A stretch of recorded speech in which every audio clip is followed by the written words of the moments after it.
Hi, my name is Amanda Mouttaki from MoroccoMama.com, and I'm here today to talk to you about raising global citizens as a part of the Multicultural Kid Blog's Global Summit about the same topic. I'm going to discuss today a little bit about why travel is such an important part of raising global citizens. So to begin that, I'm going to give you a little background about me. 3 years ago, my husband and I decided to move our children from the United States to Marrakesh, Morocco, where we currently reside. We had been together for 12 years and we'd lived in the United States, and our children were 6 and 8 at the time that we moved.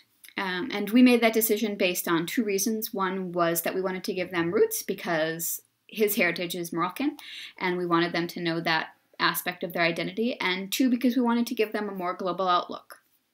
A big part of raising kids for us has always been traveling, whether that was close to home or far from home or anything in between. And so it only made sense to us that we would at some point live overseas. The decision did not come easily, and I would say that for any family considering making such a big move, not to take it with haste, because there were a lot of considerations that came into play. But overall, we've seen only positive results from it, and we think that for other families, travel and living in another culture or living outside of the culture perhaps that your children are used to is a very positive thing. Some of the things that we've noticed our children have learned from traveling is that they have a lot more empathy for other people.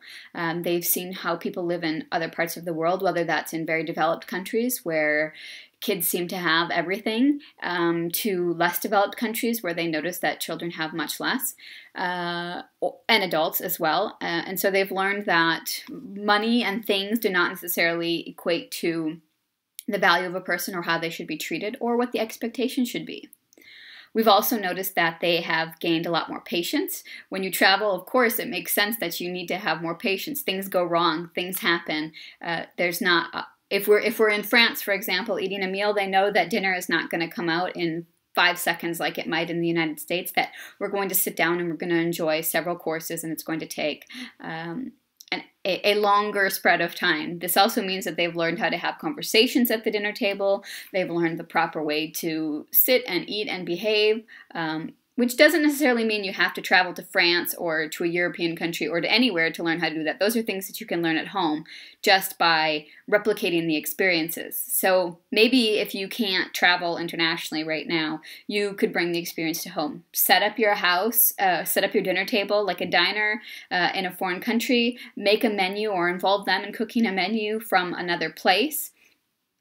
Set the table, light some candles, make it feel really special, make them feel like they're going somewhere else, and then encourage the conversation. Maybe you can talk about the place, or you could ask them to come up with some interesting facts ahead of time. It's a really easy way to introduce the world to children if you can't either afford to or you don't have the ability to travel in a specific period of time.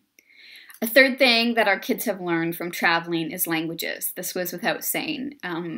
Fortunately, we do live now in a country where they speak 3 languages regularly, Arabic, French, and English.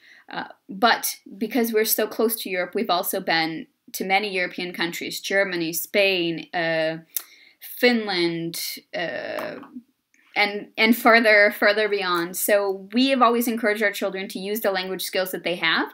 So if we're in France, I always encourage them, please go use your French. Go and ask for something. Speak to the waiters in French. You can do it, make an effort to try. Maybe more importantly from this is that because they learn a foreign language at home, when they're out and we're traveling, we almost always run into somebody who speaks one of the languages they speak, even if we're in a non-English speaking country, which is obviously where most of the time, most people speak English when we travel, that we've noticed, more than French or Arabic.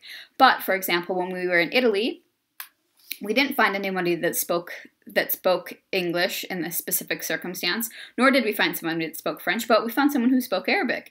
And so it became very simple for our children to have a conversation, get help, be a part of the conversation, and see that their language skills really were valuable. So to us, language and travel skills go hand in hand with creating global citizens, if you will. And one final thing that we think is so important to raise children as global citizens is that it helps your kids see that there is a world beyond their own community. Things become much more real to them. When they hear someone talking about a place that may seem very far away for people who haven't traveled, they can say, but wait a minute, like, I hear that you're saying that, but I've been there, or I have a friend that's from this place, or I know that what you're saying is not how it actually is, and let me tell you about what my experience was in that place.